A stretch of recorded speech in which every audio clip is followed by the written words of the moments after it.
আজকে আমি ক্লাস 10-এর তোমাদের গণিত প্রকাশ বই থেকে 5 নম্বর অধ্যায় শুরু করব। 5 নম্বর অধ্যায় রয়েছে অনুপাত ও সমানুপাত।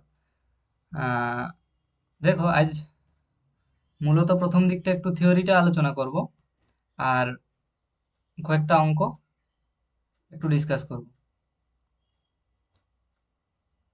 তো দেখো, চ্যাপ্টারের নাম হচ্ছে অনুপাত ও সমানুপাত, বা ইংরেজিতে হচ্ছে রেশিও অ্যান্ড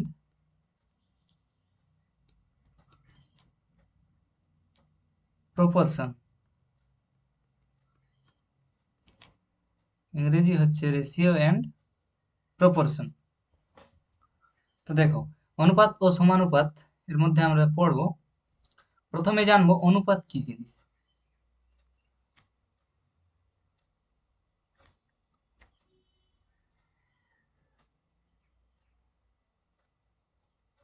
প্রথমে আমি বলবো অনুপাত কি জিনিস।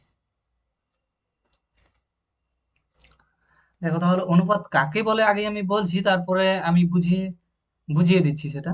দেখো,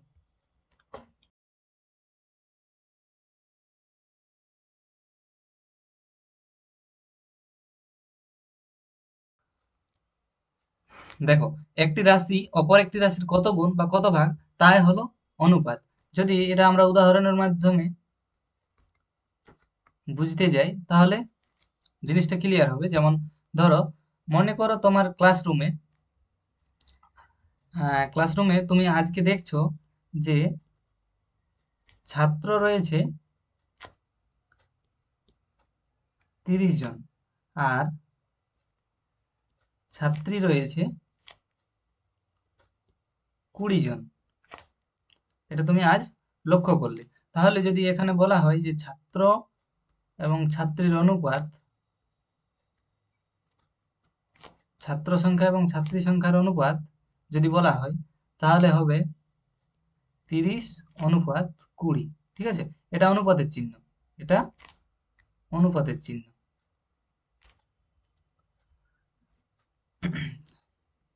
তাহলে ছাত্র আর ছাত্রীর অনুপাত হবে 30:20, এবং এটা কাটাকুটি করে, অর্থাৎ লঘিষ্ঠ আকারে করে এটাকে লেখা যাবে 3:2। তাহলে ছাত্র সংখ্যা এবং ছাত্রী সংখ্যা তাদের অনুপাত হচ্ছে 3:2। আবার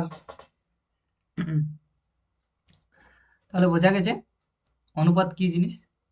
দুটি সমজাতীয় রাশি হতে হবে। দেখো, এখানে ছাত্র সংখ্যা আর ছাত্রী সংখ্যা দুটি কিন্তু সমজাতীয় রাশি। সমজাতীয় অর্থাৎ, দেখো, এটাও মানুষের সংখ্যাকে বোঝাচ্ছে, আর এটাও মানুষের সংখ্যাকে বোঝাচ্ছে।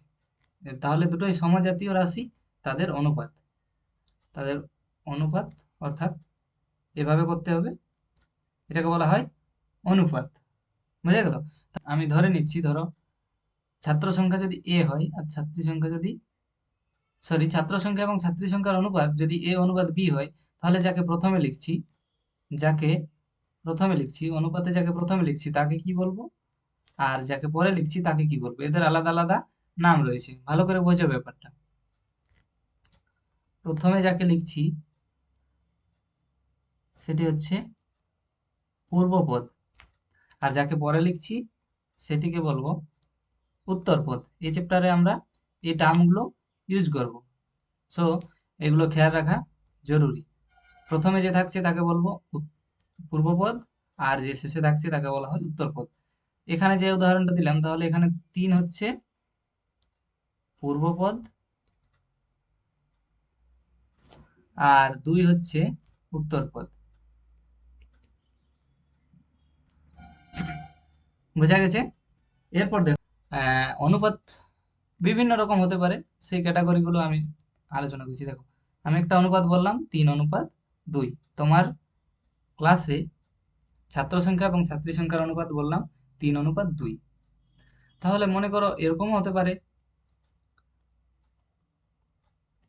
মনে করো কোনোদিন ছাত্র সংখ্যা কম থাকলো, ছাত্রী সংখ্যা বেশি থাকলো, তাহলে সেদিন হলো 2:3। আবার কোনদিন ছাত্র সংখ্যা ছাত্রী সংখ্যা ধরো সমান থাকলো, তাহলে সেদিন হবে অনুপাতটা মনে করো 2:2। ওকে, তাহলে দেখো আমরা 3 ধরনের অনুপাত দেখতে পাচ্ছি। এটা এক ধরনের, এটা এক ধরনের, আর এটা এক ধরনের। তাহলে যদি দেখা যায় যে সমজাতীয় দুটি রাশি সমান সমান সংখ্যায় আছে, বা তাদের অনুপাতটা কত, এটা 1:1, 2 কেটে কত হবে, 1:1 হবে। যদি সমান সমান হয়ে যায়, অর্থাৎ দুটি যে রাশি সেই রাশির প্রথমটিও যত হবে শেষেরটিও যদি ততই হয়, তখন এই ধরনের অনুপাতকে আমরা একটা আলাদা নাম দেব। এই ধরনের অনুপাতকে আমরা একটা আলাদা নাম দেব, তার নাম হচ্ছে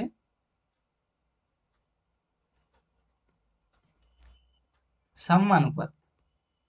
যেহেতু দুজনেই সমান তাই এটাকে বলবো সাম্যানুপাত। বুঝা গেছে? এটাকে বলবো সাম্যানুপাত। আর বাকি যে রইল দু ধরনের,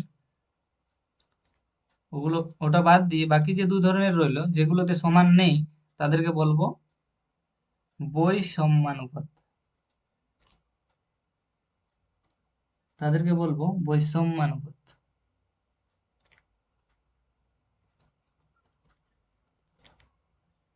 বুঝা গেছে আশা করি? এটিকে বলবো বৈষম্যানুপাত। যদি দুটি রাশির মান বা অনুপাতের মান পূর্বপদ এবং পরপদ যদি সমান না হয়, এক্ষেত্রে কি হচ্ছে, পূর্বপদ আর পরপদ সমান হচ্ছে কি না, হচ্ছে না, তাহলে নট ইকুয়াল টু। পূর্বপদ আর পরপদ যদি সমান না হয় সেক্ষেত্রে তাকে বলবো বৈষম্যানুপাত। আর যদি পূর্বপদ এবং পরপদ সমান হয় সেক্ষেত্রে সেটাকে বলবো সাম্যানুপাত। বুঝা গেছে? আশা করি বুঝতে কোনো অসুবিধা নেই। তাহলে দেখো, বৈষম্যানুপাতের মধ্যে এই যে 2 ধরনের থাকলো 1 এবং 2, এগুলোর কি আলাদা কোনো নাম দিতে হবে? অবশ্যই দেব। দেখো, তাহলে এটার আমরা দুটো ক্যাটাগরি করছি। এটা আমরা দুটো ক্যাটাগরি করছি। একটা হচ্ছে গুরু অনুপাত, আর একটা হচ্ছে লঘু অনুপাত। একটা গুরু অনুপাত আর একটা লঘু অনুপাত। তাহলে দেখো, গুরু অনুপাত কোনটা? গুরু অনুপাত কোনগুলোকে বলবো? দেখো, আমি যে লিখেছি প্রথমে, এটা 3:2, এটাকে ইংরেজিতে ইজ টু বলে এবং বাংলাতে অনুপাত বলে। ঠিক আছে, 3:2, এভাবে আমরা পড়বো 3:2। তাহলে গুরু অনুপাতের উদাহরণ হচ্ছে 3:2, এবং আরো অন্যান্য লিখতে পারি 7:3, 4:1। তাহলে এগুলো হচ্ছে গুরু অনুপাত। কেন গুরু অনুপাত, বা কোনগুলোকে গুরু অনুপাত বলবো? যে অনুপাতগুলির পূর্বপদটা, এখানে আমি লিখে দিচ্ছি, যে অনুপাতের পূর্বপদ উত্তরপদের চেয়ে বড় হবে। যে অনুপাতগুলিতে পূর্বপদ উত্তরপদের চেয়ে বড় হবে তাদেরকে বলবো গুরু অনুপাত। তাদেরকে বলবো গুরু অনুপাত। আর তাহলে লঘু অনুপাত কাদেরকে বলবো? এর বিপরীতটা, অর্থাৎ যদি পূর্বপদ উত্তরপদের চেয়ে ছোট হয়, যদি পূর্বপদটা উত্তরপদের চেয়ে ছোট হয় তখন তাকে বলবো লঘু অনুপাত। তাহলে উদাহরণ কি হবে? এখানে যেটা রয়েছে এটাও একটা উদাহরণ হবে, 2:3। আর যা খুশি তুমি লিখতে পারো, 1:3, 1:7, 3:7, 1:4, 2:5। এগুলো সবই হচ্ছে কিন্তু লঘু অনুপাত, অর্থাৎ যার পূর্বপদটা উত্তরপদের চেয়ে ছোট হবে। আশা করি বুঝতে কোনো অসুবিধা নেই। ওকে, তাহলে আমরা মূলত 2 ধরনের অনুপাত দেখি, এক হচ্ছে সাম্যানুপাত এবং 2 হচ্ছে বৈষম্যানুপাত। এবং বৈষম্যানুপাতকে আবার দু রকম লেখা যায়। একটা হচ্ছে গুরু অনুপাত, একটা হচ্ছে লঘু অনুপাত। গুরু অনুপাত কোনগুলো? যেগুলোর পূর্বপদ বড় উত্তরপদ ছোট, সেগুলো গুরু অনুপাত। আর লঘু অনুপাত হচ্ছে যেগুলোর পূর্বপদ ছোট এবং উত্তরপদ বড়, সেগুলোকে বলা হবে লঘু অনুপাত। উদাহরণ দিয়ে বোঝানো হলো। চলো নেক্সট। এরপর দেখো ব্যস্ত অনুপাত বা বিপরীত অনুপাত। দেখো আমি হেডিং করছি।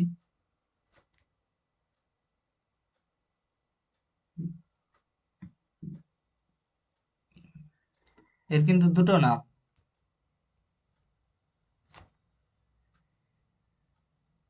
ব্যস্ত অনুপাত থাকতে পারে অথবা বিপরীত অনুপাত।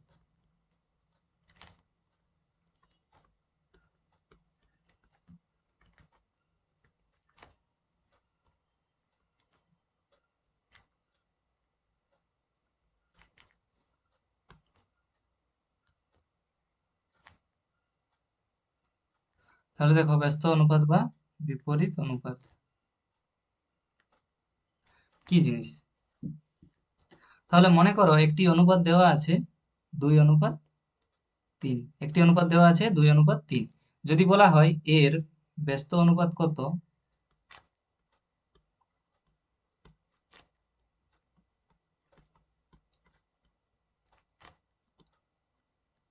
যদি বলা হয় এর ব্যস্ত অনুপাত কত, তাহলে উত্তরে তুমি বলবে ব্যস্ত অনুপাত হবে, দেখো এখানে যেটা পূর্বপদ ছিল, এখানে যেটা পরপদ ছিল, সেগুলো কিন্তু এখানে উল্টে যাবে। অর্থাৎ এখানে পূর্বপদ ছিল 2, পরপদ ছিল 3 বা উত্তরপদ ছিল 3, সেই উত্তরপদটা এখানে হয়ে যাবে পূর্বপদ, আর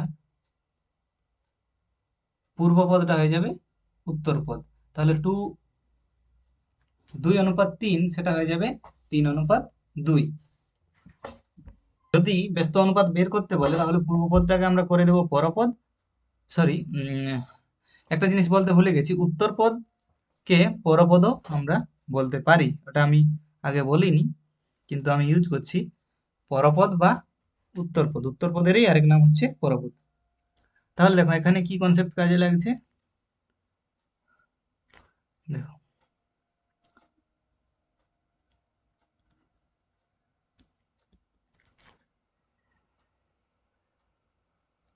এখানে পূর্বপদ ছিল 2,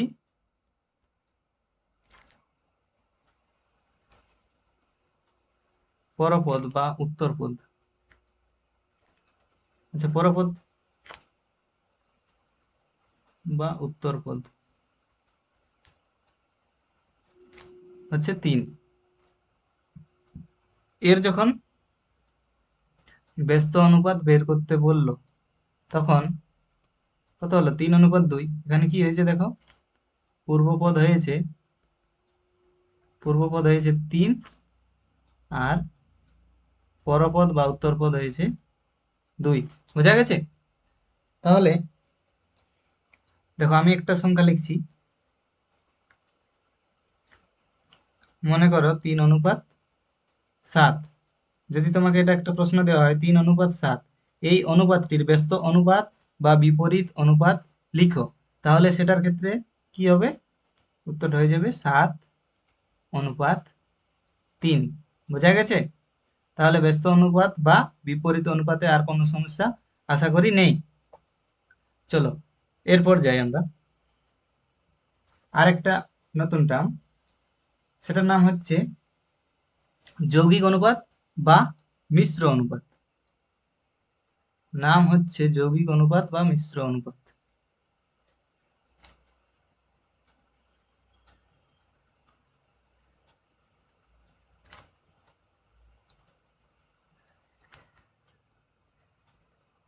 যৌগিক অনুপাত বা মিশ্র, যৌগিক অনুপাত বা মিশ্র অনুপাত,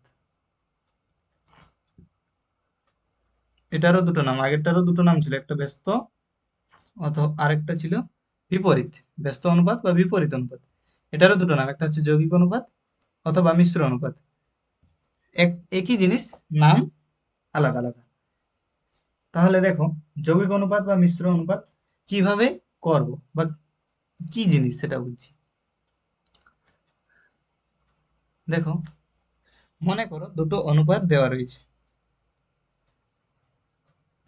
এখানে দেখো, মনে করো দুটো অনুপাত দেওয়া রয়েছে, একটা হচ্ছে 2:5, আর একটা অনুপাত দেওয়া রয়েছে 7:3। ওকে, একটা দেওয়া রয়েছে 2:5 আর একটা দেওয়া রয়েছে 7:3। যদি বলে এদের যৌগিক অনুপাত বা মিশ্র অনুপাত কত, এদের যৌগিক অনুপাত সমান কত। যৌগিক অনুপাত বলতে পারে বা মিশ্র অনুপাত বলতে পারে, একই জিনিস, ওটা আমি হেডিং এ লিখেছি, বারবার সব জায়গাতে লিখছি না। ওকে, তাহলে দুটো অনুপাত দেওয়া যদি থাকে, তাদের যৌগিক অনুপাত যদি বের করতে বলে, তাহলে নিয়মটা হচ্ছে এরকম। দেখো আমি নিয়মটা লিখছি, আগে আমি বলে দিচ্ছি এটার উত্তর কত হবে। তাহলে যৌগিক অনুপাত হবে এর পূর্বপদ, প্রথম অনুপাতটির পূর্বপদ এবং দ্বিতীয় অনুপাতটির পূর্বপদ, তাদের গুণ, অর্থাৎ 2 × 7। এখানে হবে অনুপাতের চিহ্ন, প্রথম অনুপাতটির উত্তরপদ এবং দ্বিতীয় অনুপাতটির উত্তরপদ, তাদের গুণ। তাহলে হবে 5 × 3 সমান হচ্ছে 14:15। 14:15, এটা হবে উত্তর। বোঝা গেছে? তাহলে যৌগিক অনুপাত যদি নির্ণয় করতে বলে, সেখানে তোমার যে দুটিই অনুপাত থাকবে এমন কোনো মানে নেই। দুটির বেশি থাকতে পারে, 3টি থাকতে পারে, 4টি থাকতে পারে। তোমার নিয়ম হচ্ছে, যৌগিক অনুপাত বা মিশ্র অনুপাত বের করার নিয়ম হচ্ছে পূর্বপদগুলোর গুণ অনুপাত উত্তর পদগুলোর গুণ। তাহলে এখানে আমি কি করলাম সেটা লিখে দিচ্ছি। তাহলে যৌগিক অনুপাত বা মিশ্র অনুপাত করার নিয়ম হচ্ছে পূর্ব পদ দুটির, এখানে যেহেতু আমি দুটি অনুপাত নিয়েছি তাই এই শব্দটি লিখলাম, পূর্বপদ দুটির গুণ অনুপাত উত্তর পদ দুটির গুণ। উত্তর পদ দুটির গুণ, এটা করলেই কিন্তু তোমাদের যৌগিক অনুপাত বের হয়ে আসবে। যৌগিক অনুপাত বা মিশ্র অনুপাত। যদি দুটো অনুপাত দেওয়া থাকে, এখানে ভালো করে লক্ষ্য করো, দুটো অনুপাত ছিল, 2:5 একটা অনুপাত আর 7:3 একটা অনুপাত। এরকম আরেকটা উদাহরণ দিচ্ছি, তাহলে এখানে দিচ্ছি, দেখো দুটো অনুপাত ধরো, দুটো না বেশি দিচ্ছি, ধরো 3:5 একটা অনুপাত, 7:1 একটা অনুপাত, 2:3 একটা অনুপাত। মনে করো এই তিনটি অনুপাত দেওয়া রয়েছে এবং বলা হয়েছে যে এই তিনটি অনুপাতের মিশ্র অনুপাত বা যৌগিক অনুপাত নির্ণয় করো। বলেছে যৌগিক অনুপাত নির্ণয় করো। তাহলে এক্ষেত্রে যৌগিক অনুপাত কত হবে, এদের যৌগিক অনুপাত কত হবে, পূর্বপদগুলোর গুণ, অর্থাৎ 3 এটার পূর্বপদ হচ্ছে 7 এটার পূর্বপদ হচ্ছে 2। ব্যাস, এরপর অনুপাতের চিহ্ন, তারপরে উত্তর পদগুলোর গুণ, অর্থাৎ 5 × 1 × 3। তাহলে হবে 5 × 1 × 3। তাহলে এটার উত্তর কত হবে, 21×2 = 42 অনুপাত, না দেখো এখান থেকে 3 উভয় দিক থেকে ক্যান্সেল হবে, তাহলে এটা আর 42 লিখছি না, কাটাকুটিটা একেবারে করে নিচ্ছি। তাহলে এটা 42 লিখছি না, কাটাকুটিটা একেবারে করে নিলে হচ্ছে 3 কেটে যাবে, তাহলে এদিকে থাকছে 14 আর এদিকে থাকছে 5। তাহলে যৌগিক অনুপাত হবে 14:5। বোঝা গেছে?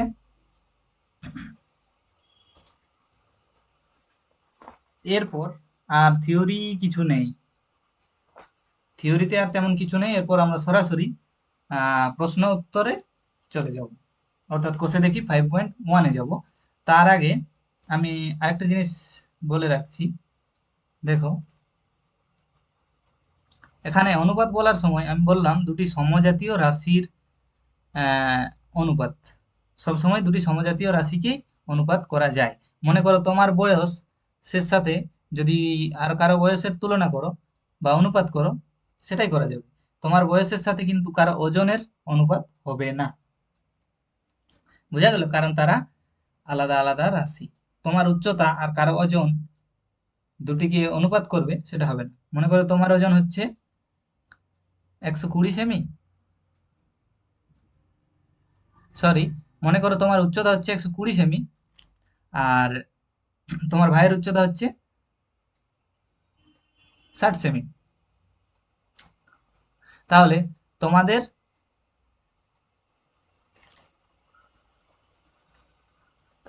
উচ্চতার অনুপাত 120:60 সমান 2:1। বোঝা গেল? তাহলে দুটি সমজাতীয় রাশিকে নিয়েই করতে হবে। অর্থাৎ তোমার উচ্চতার সাথে তোমার ভাইয়ের উচ্চতাই হবে, তোমার ভাইয়ের সাথে তোমার তোমার ভাইয়ের ওজনের সাথে তোমার উচ্চতা, বা তোমার ওজনের সাথে তোমার ভাইয়ের উচ্চতা, এরকম করা যাবে না। দুটি সমজাতীয় রাশি থাকতে হবে, ভিন্ন রাশি হলে চলবে না। বোঝা গেছে? আর এই যে অনুপাত লিখছি, এ অনুপাত বি, এটাকে, এটা মানে a/b এই আকারেও লেখা যায়। ওকে, সেগুলো অঙ্ক করার সময় আমরা আরো ভালোভাবে ক্লিয়ার করে দেব। অঙ্ক করার সময় সবকিছু ক্লিয়ার হবে। তো অনুপাত ও সমানুপাত চ্যাপ্টারের থিওরি এইটুকুই, আর কিছু নেই। চলো কোষে দেখি 5.1 শুরু করছি। কয়েকটা অঙ্ক করে নিচ্ছি, তাহলে থিওরিটা আরো ভালো ক্লিয়ার হবে।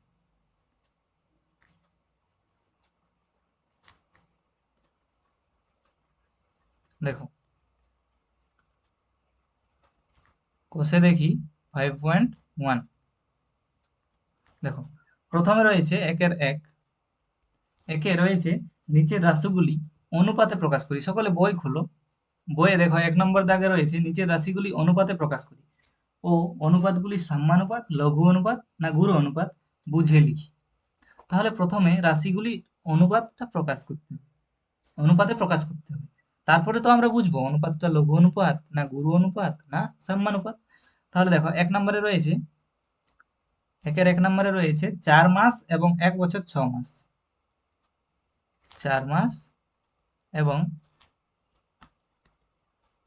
1 বছর 6 মাস। তাহলে আমি প্রথমেই বলেছি সংজ্ঞা লেখার সময় অনুপাত কাকে বলে সেটা লেখার সময়ই বলেছি যে দুটি সমজাতীয় রাশি হতে হবে।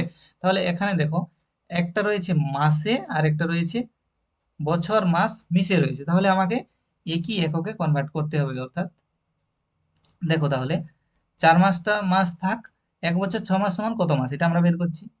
দেখো, 1 বছর 6 মাস, তাহলে 1 বছর সমান কত হয়, 12 মাস হয়। তাহলে 12 মাস আর 6 মাস কত মাস হবে, 18 মাস। তাহলে এখানে অনুপাতটা আসলে কত হবে, 4 মাস অনুপাত 18 মাস। একই জাতীয় রাশি, এটা না লিখলেও চলবে, মাস শব্দটা না লিখলেও চলবে। তাহলে কত হচ্ছে, 4:18। এরপর দেখো, এটা কাটাকুটি হবে, 2 দিয়ে এটা 2 কাটছে, 2 দিয়ে এটা 9 কাটছে, আর দেখো কাটবে না। তাহলে 2:9 হচ্ছে উত্তর। প্রথমেরটা হচ্ছে উত্তর, 2:9। বোঝা গেল? তাহলে সমজাতীয় রাশিতে আমাকে আগে কনভার্ট করে নিতে হবে। এরপর দেখো 2 এর অঙ্ক।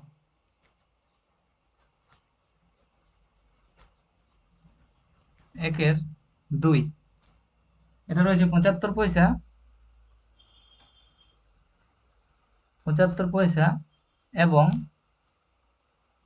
1 টাকা 25 পয়সা। 75 পয়সা এবং 1 টাকা 25 পয়সা। তাহলে দেখো, এটা পয়সাতে রয়েছে, তাহলে এটাকেও আমরা পয়সাতে কনভার্ট করছি।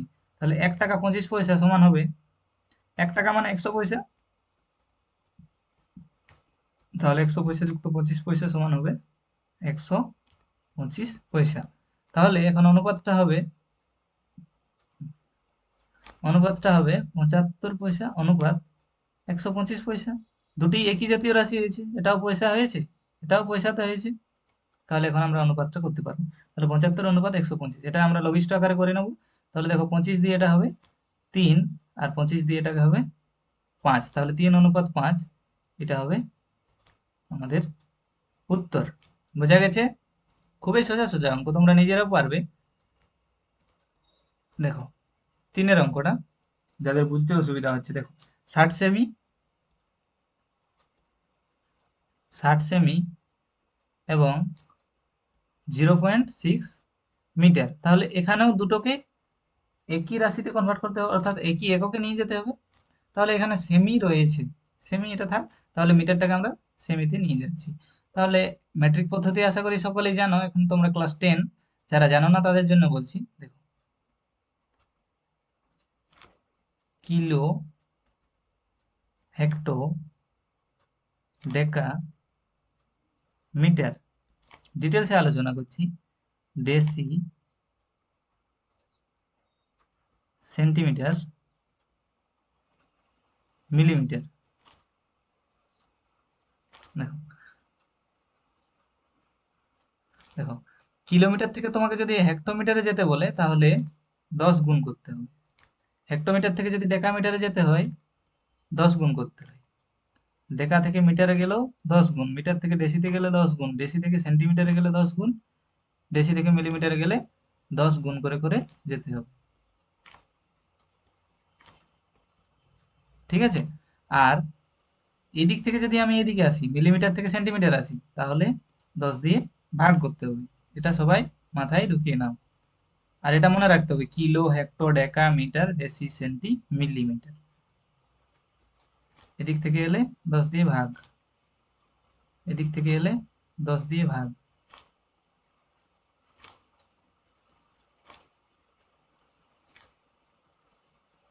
দেখো এটা কি বললাম, যারা বুঝতে অসুবিধা হচ্ছে, মনে করো তোমার রয়েছে 5 মিটার, আমি ধরে নিচ্ছি, ধরো রয়েছে 5 মিটার। তাহলে 5 মিটার সমান তুমি কত বলো? 5 মিটার সমান যদি বলা হয় তোমার কত ডেসিমিটার, তাহলে দেখো মিটার থেকে, কালারটা চেঞ্জ করছি, 5 মিটার সমান যদি বলে কত ডেসিমিটার, তাহলে দেখো তুমি মিটার থেকে ডেসিমিটারে যাচ্ছ, অর্থাৎ ডান দিকে যাচ্ছ, তাহলে তোমাকে কি করতে হবে? 10 গুণ করতে হবে। তাহলে 5-এর সাথে 10 গুণ করলে সেটা হয়ে যাবে ডেসিমিটার, মিটারটা ডেসিমিটার হয়ে যাবে, অর্থাৎ 50 ডেসিমিটার। বোঝা গেছে? এভাবে বাকিগুলোও করতে হবে। আর 50 ডেসিমিটার সমান যদি কত মিটার বলা হয়, তাহলে দেখো ডেসিমিটার থেকে যদি মিটারে আসি, তাহলে কি করতে হবে? 10 দিয়ে ভাগ করতে হবে। তাহলে 50 ডেসিমিটার, 50 ডেসিমিটারকে 10 দিয়ে ভাগ করলে হবে 5 মিটার, যেটা আমাদের ছিল। তাহলে ডেসিমিটার থেকে মিটার এইভাবে নিয়ে যাওয়া হবে, মিটার থেকে ডেসিমিটার। একইভাবে বাকিগুলোও করতে হবে। ঠিক আছে? এবার যদি বলো কিলো থেকে তুমি একেবারে মিটারে যাবে, ঠিক আছে? কিলো থেকে মিটারে যাবে, ধরো 1 কিলোমিটার রয়েছে, তোমার রয়েছে 1 কিলোমিটার, 1 কিলোমিটার। তাহলে 1 কিলোমিটার সমান কত মিটার, এটা যদি বের করতে হয়, তাহলে দেখো কটা 10 পেরিয়ে আসতে হচ্ছে? 3টে, অর্থাৎ 10 গুণিত 10 গুণিত 10 গুণ করতে হবে। তাহলে 10 গুণিত 10 গুণিত 10 মানে হচ্ছে 1000, তাহলে 1000 গুণ করলে তুমি মিটার আসতে পারবে।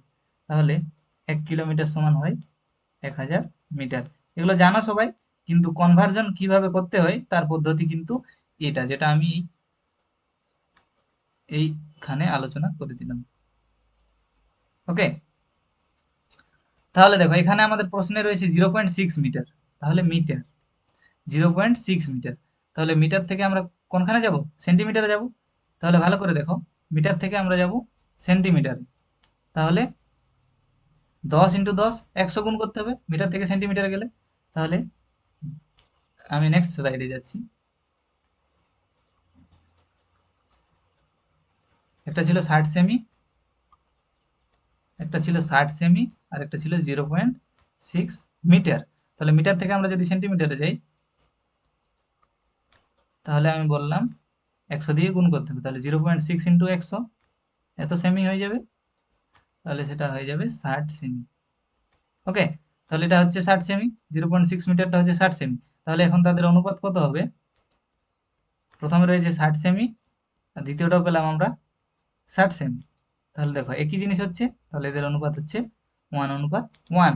সরি, দেখো প্রথমের অঙ্কগুলোতেও আমাদের এটা নির্ণয় করতে হতো যে অনুপাতগুলি সাম্যানুপাত, লঘু অনুপাত নাকি গুরু অনুপাত। তাহলে দেখো প্রথমে যেটা পেয়েছি, আমি আবার ফিরে এলাম 1 নম্বর অঙ্কে। প্রথমে যেটা পেয়েছি দেখো, এটা হচ্ছে লঘু অনুপাত। কেন লঘু অনুপাত কাদের বলে আমি বলেছি আগেও, আর আশা করি আলোচনার দরকার নেই, তবু একবার বলে দিচ্ছি।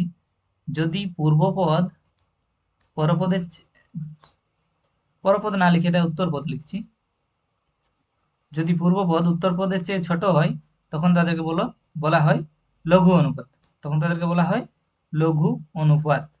তাহলে এটা হচ্ছে লঘু অনুপাত। এরপরেরটা দেখো, এটাও লঘু অনুপাত, এটাও এখানে লিখে দেবো, এটি লঘু অনুপাত, এটি লঘু অনুপাত। কারণ কি, পূর্বপদটা ছোট, পরপদটা বা উত্তরপদটা বড়। এবং এখানে এটাতে যেটা পেলাম, এখানে দেখো না পূর্বপদ ছোট না উত্তরপদ ছোট, এখানে কি পেয়েছি, পূর্বপদ আর পরপদ বা উত্তরপদ, পূর্বপদ আর উত্তরপদ সমান হয়ে গেছে। তাহলে এই কেসটাকে কি বলা হয়, এটাকে বলা হয় সাম্যানুপাত। তাহলে এটি হয়ে যাবে সাম্যানুপাত।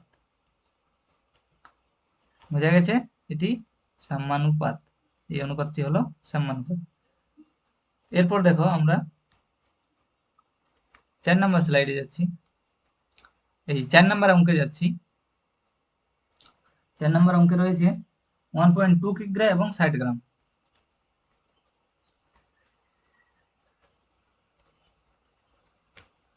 1.2 কিগ্রা এবং 60 গ্রাম, তাহলে দুটোকেই একই এককে নিয়ে যাচ্ছি। তাহলে দেখো 1.2 কিগ্রা, 1 কিগ্রা সমান হয় 1000 গ্রাম, তাহলে 1.2 কিগ্রা সমান হবে 1200 গ্রাম, 1200 গ্রাম। তাহলে এখন অনুপাতটা যদি করি তাহলে হবে 1200 অনুপাত 60, দুটোই সমজাতীয় রাশি, এটাও গ্রামে করলাম এটাকেও গ্রামে করলাম, এখানে 1200 গ্রাম, আর এটা গ্রামে রয়েছে 60 গ্রাম। তাহলে 1200 অনুপাত 60 সমান কত হবে, 20 অনুপাত 1 হবে, কাটাকুটি করে 20 অনুপাত 1 হবে। তাহলে দেখো এটি সাম্যানুপাত কি নয়, গুরু অনুপাত। হ্যাঁ, এটি গুরু অনুপাত, কারণ এখানে পূর্বপদ বড় রয়েছে উত্তরপদের চেয়ে, তাহলে এটি হবে গুরু অনুপাত, এটি হবে গুরু অনুপাত। বোঝা গেছে, ঠিক আছে। এর পরের ক্লাসে আমরা 2 এর অঙ্কগুলো করব এবং পরবর্তী অঙ্কগুলো আমরা করব। একের গুলো এখানেই শেষ হলো। আশা করি তোমাদের ভালো লেগেছে। অবশ্যই কমেন্টে জানাও যদি কারো কোথাও কোনো সমস্যা থেকে থাকে, কেউ যদি কোথাও বুঝতে না না পারো, অবশ্যই কমেন্টে জানাও।